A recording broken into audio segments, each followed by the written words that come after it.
Hey everyone, good morning. Welcome to Teach Better Today morning show, where the Teach Better team has the opportunity to join you every single morning, Monday through Friday, for, a kickstarter to your week, a kickstarter to your day.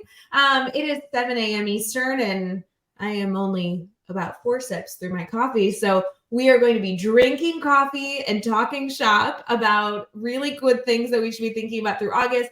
Katie Migland is in the house, and we'll be right back.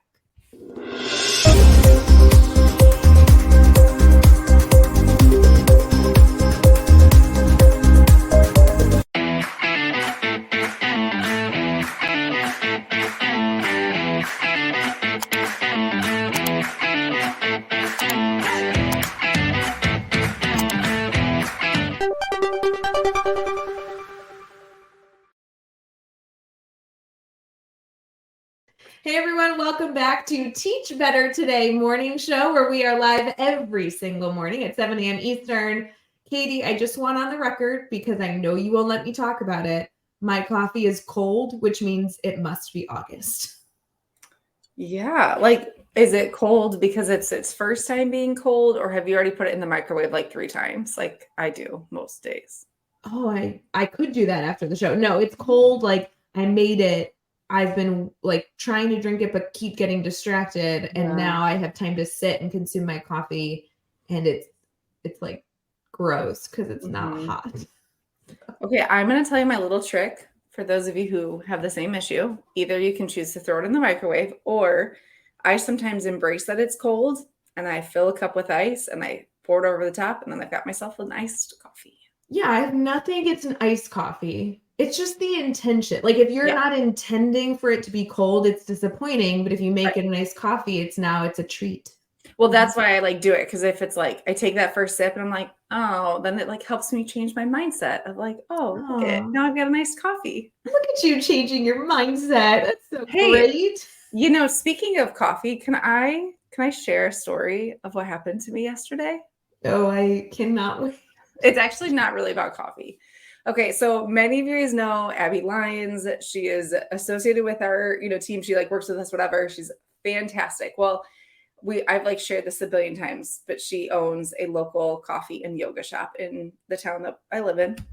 So yesterday I was on the road working with a client, and I was like, you know what? I could use a banana bread latte and an acai bowl from her coffee shop. Do you just say banana bread latte? You sound so uppity. I know, and I'm okay with it because it is literally the best thing ever. They make the banana bread syrup in-house.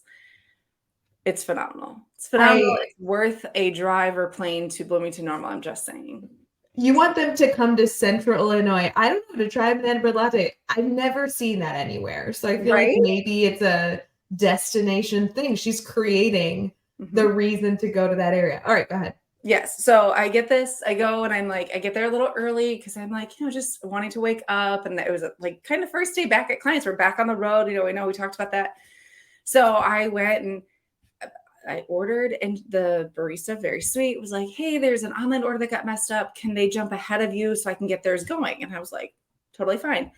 I didn't sit there very long. I didn't think. I just played on my phone, checked email, whatever. And then I get to the school. Food was great. Coffee was great. Get to the school. I'm working with a client, get a voicemail. And it is from Miss Abby Lyons, who is apologizing for my maybe 10-minute wait.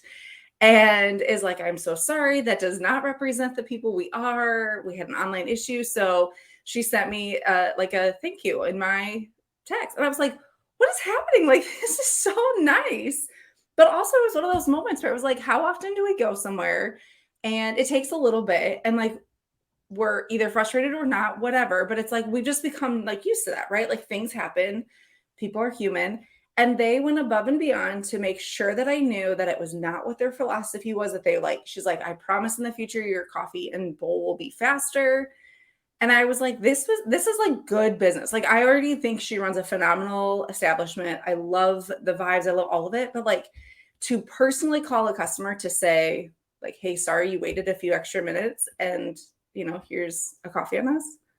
Yeah, that's above and beyond. But don't, okay, wait. So don't you feel though, and I know this is just a slight transition, don't you feel though that we don't always go the extra mile for the person that doesn't complain, but more often than not, we go the extra mile for the person that is upset, does complain? Like maybe there's some discussion there, because that's the same when people are more like, there's a bigger, oh my gosh, I'm not going to phrase this right. There's more frequently people. Yeah, people write a negative review, but if they have a positive experience, they don't write the positive review, right? Okay. Yes. And I 100% think you're right. And I think that's what caught me off guard so much, is I was like, I wasn't mad. Did you think I was mad? Like, I was like, I thought I was really nice this morning. But I think you're right. It's that we just so often address, like, we're more reactive rather than proactive. And I mean, yes, Abby is one of, I'm sure, tons of business owners that have that philosophy. But I think we can take something away and apply it to what's happening in our schools and our classrooms. And even as like parents, I try really hard when I think about my kids' teachers. I try to send that positive email every once in a while, because we know that sometimes teachers only get the concerns or some of the, they get some of that negativity. So if there's opportunities for us to send some positivity, a quick thank you, it doesn't have to be anything big. But, just little things like, you had a big concert, send the music teacher a thank you for giving up their night and conducting an awesome concert. That's a great one. That's a great one. Yeah. Just little things like that, I think can really help. And as teachers, can we do that for either other staff members or volunteers that come in our classrooms, or, like the secretary or the school nurse, or just anyone to show just a little bit of appreciation? I do feel like goes a long way. Because sometimes we get so bogged down in addressing concerns rather than just being grateful. Well, and I will say, and I think this is going to highlight a very poor characteristic that I am working on in myself. But I feel like I do that when I feel as though someone's doing me a favor. Yeah. But I rarely do that when I feel like, well, I'm giving my time too. So for example, like the music teacher example, I'm like, well, that's her job. And it's like, well, yeah, but actually, no, like that is still, even if it was her job, even if the volunteers chose to be there, even if the parents should have been there because it was their kid, like you can still show appreciation, even if it wasn't completely, I don't know how to phrase that. I'm sorry. I'm not good with my words. You need to drink your coffee, your mildly warm coffee. But do you know what I'm saying? I feel like when I volunteer, I'm like, well, I don't need to thank the volunteers. I volunteered too. And it's like it's that idea of some things are assumed or part of, like, they're a given. Yeah. And so, but I think it's important for us to remind ourselves, especially, I know we've talked about this before on various lives, but like just where we are at in society, I think we need as much appreciation, praise, words of affirmation, all of the things as much as possible, because those are the things that are going to keep getting us through the days that are hard, or the days that are, we're exhausted. Because yes, we'll use the music teacher for an example. Like, yes, that might be a part of her contract. And yes, it's an expectation, but I'm going to guess she's got kids at home that she left, or she missed dinner, or she missed bedtimes, or whatever, so that our students, our kids could have a good night. And so all those parents could see what they've been working on. And so why not? What it takes, like I did it last year. It took 2 sentences. It was just like, thank you so much. It was an awesome night. Our daughter has loved being in your class. And it took no time out of my day, but my hope is that it made an impact on theirs. And that's all that matters, right? Yeah, I wonder if we can challenge ourselves, each other here. I'd love to hear in the comments, like, commit to sending a quick text, sending an email to somebody right now this morning, even though it's early, and just saying like, hey, this is something I saw. I really appreciate it. Even if it's something that they should be doing. Like, even if you're texting your principal bright and early in the morning to be like, hey, the staff meeting yesterday went really well. Thanks for facilitating that so well. Like, yes, they might have had to have the staff meeting, but it's still meaningful that they like did a great job for you to ensure that it was successful. So I'm trying to think of who I'm going to message. Maybe a colleague. I think I'm going to message somebody that I work with day to day. You know who was really good at this? It's still really good. Jeff. Yes. Jeff is pretty good at this. Jeff is pretty good at this, but Livia Chan is phenomenal at this. Liv is so good at this. If you have not connected with her, you have to go find her on social media. She is just like spreads joy and radiates love in all the things she does. But one thing that she is very vocal about, and if she's on a podcast or in any of her blogs, is showing appreciation when in the moment. So it's that I appreciate you, not assuming that that person just knows it, but actually sending them a message. And every time she would send me a message, it was like perfectly timed where she didn't know, but it was like, you know, those mornings where you're like, you spill your coffee, your hair looks terrible, the kids are like crazy. And you would get this message from Liv that was like, hey, Katie, I hope you have a great day. I just wanted to know, like, I'm so appreciative of all that you do with, you know, our team. And I was like, gosh, Liv, you are like, are you here? Do you see that I'm having a bad day? So again, sometimes that timing is like perfect. Even if you don't even plan that, it can really kind of turn a person's day around. So that's our challenge. I know it's on the end of the episode, but our challenge is send an email, a text, a letter. You could write a little post-it and put it in someone's mailbox, but find a way to bring some positivity to someone else by showing how appreciative you are of them. So does that mean this episode's over because we already did the challenge? Or should we still do the team talk section? We should probably do the team talk. People probably want some meat and potatoes in this. Oh, this is the meat and potatoes. But here's the deal. Can I have meat, potatoes, and hot coffee? Can someone come over to my house for just a minute and heat up my coffee? Like, I don't see what the big deal is. You're a mess. We'll be right back.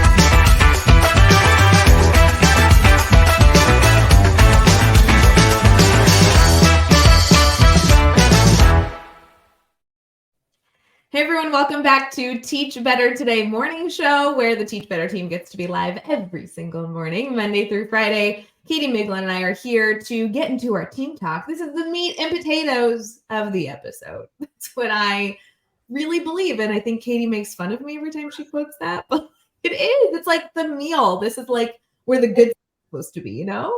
It is, but I just now realized, what if you're vegetarian? Okay.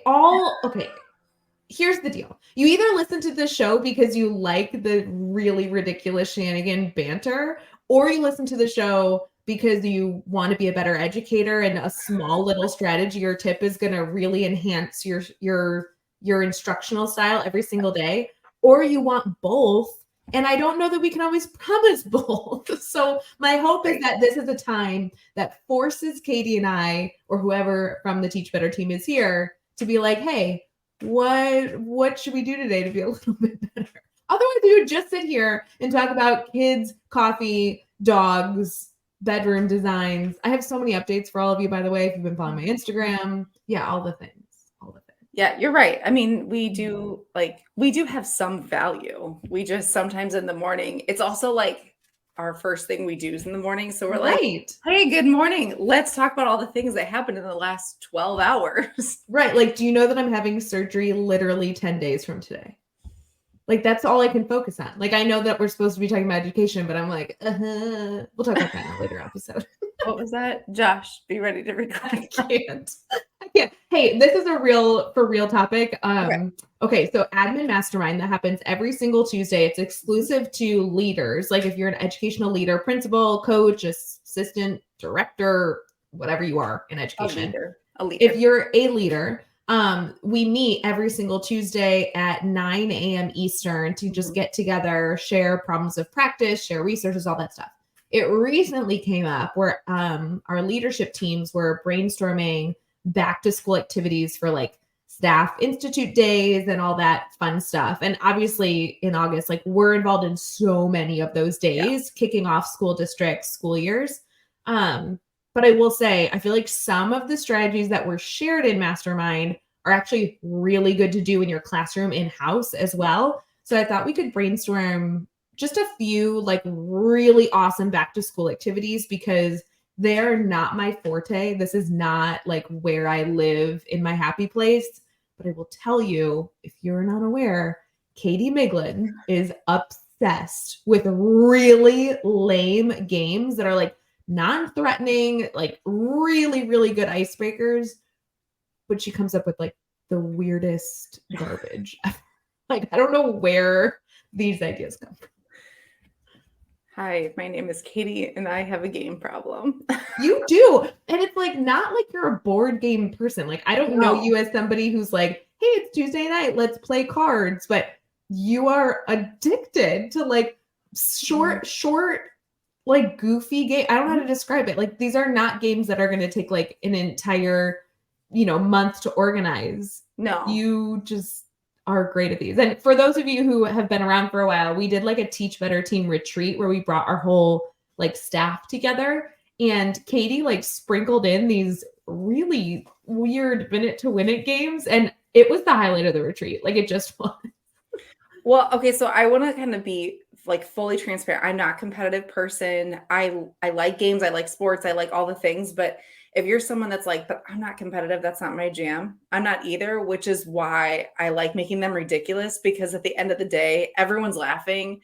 And while some people are like cutthroat wanting to win, most people are like, this is ridiculous, but I don't care, But that's what I like games where people can be competitive because it takes this skill or strategy is like a turnoff to me. Right. Versus I feel like the games that you have designed where I've been forced to participate they're like so outrageous. You can't have any skill to be good at them. Like, it's just luck of the draw, or like, I don't know.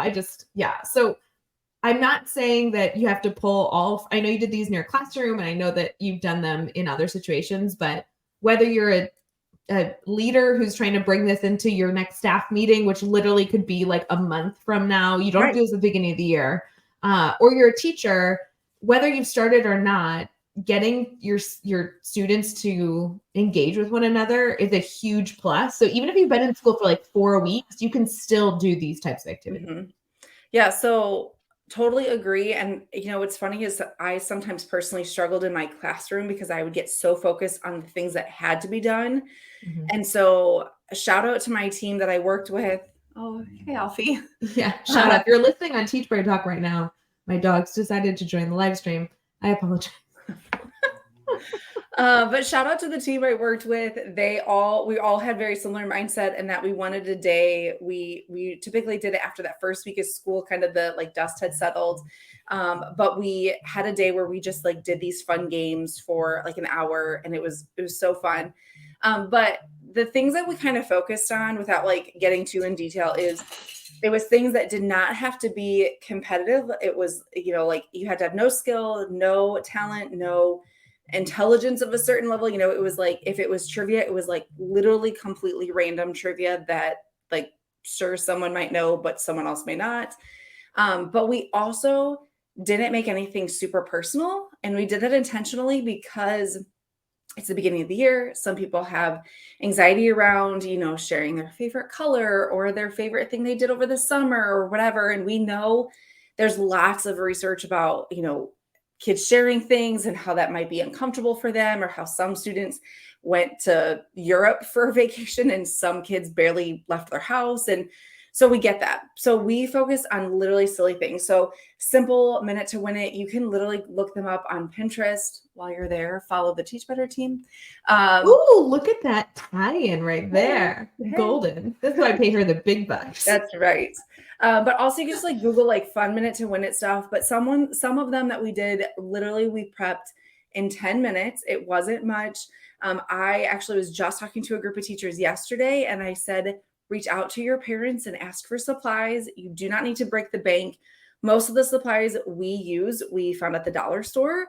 So like one thing we did was we put the kids in random groups, and it was truly random. We didn't let them pick. It was like, you can kind of figure out however you want to do it randomly, but we put them together. They got a bag of marshmallows and a thing of spaghetti, and they had to try to build the tallest tower. It required very little skill. They had to work together. And if you were like kind of an introverted kid, you could sit back and kind of watch. We did once where you put like Vaseline on your nose and you had to take cotton balls from one bowl and put it on your nose and shake it. Again, how can you do literally anything but laugh when you're doing that? Tossing balloons in the air, who can keep the balloons up the longest. Like, I like the one you did one where people had to sit and have cups on their head and we had to throw pom-poms in. Yep. You could only throw one pom-pom at a time, but I grabbed a handful and just tried to chuck them. She's a cheater. That's definitely true. And by the way, I still didn't get any in because pom-poms are really hard to throw, in case you're curious. Right, like the little like craft pom-poms. Yeah, I don't mean like cheerleader pom-poms. Like, we're not doing, no. I just mean like the little... Yeah. They're like lighter than marshmallows, but they're like the size of mini marshmallows. Yes. Marshmallows would be great. Those you could whip at someone. Don't do marshmallows. I have used marshmallows before.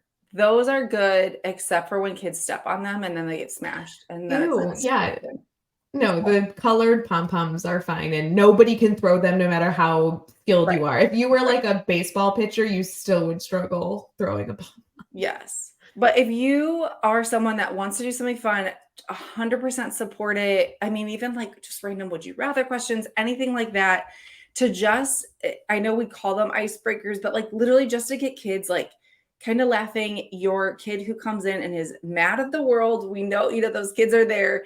They even like to break a smile, because how can you keep a straight face when someone has a cotton ball attached to their nose with Vaseline? Like, you just can't. You can't keep a straight face. And also just do not force any student to participate. Our rule that I felt like was kind of the sweet spot was every student had to stay with their group. And if it was an activity that required multiple participants, you had to rotate the participants. But it wasn't like, we made sure to be mindful of like, it didn't require a skill. It maybe was like they had to take something and drop it off and bring it back. But if you need help brainstorming, this is totally my jam. But I love starting the year with something fun and silly, because it just gets everyone kind of relaxed, including us as an educator. Because sometimes we have 30 faces staring at us and we are trying to say names that, if you're like me, you're butchering, or you're, trying to like manage all the things. It's like a few minutes of just pure silliness. And sometimes that's all we need to start the year off successfully. So I love this. So good. Katie, thanks so much for sharing these ideas. I hope people reach out for more information. And we're going to wrap up the show here and celebrate the fact that it is time to get our day started. We hope you all have a wonderful day. Thanks for tuning in to Teach Better Talk Morning Show. We'll see you soon. Hey, Teach Better community. Thank you so much for joining the Teach Better Today morning show every single weekday at 7 a.m. Eastern. We have so many resources for you outside of this live stream at teachbetter.com, including blogs, podcasts, and professional development that will bring our team to your school. Wherever you are listening from this morning, please make sure you are sharing and celebrating the incredible educators in this world. And hey, if you are listening over on a podcast to Teach Better Talk, we would love a 5-star review. The comments are always so entertaining. We'll see you tomorrow.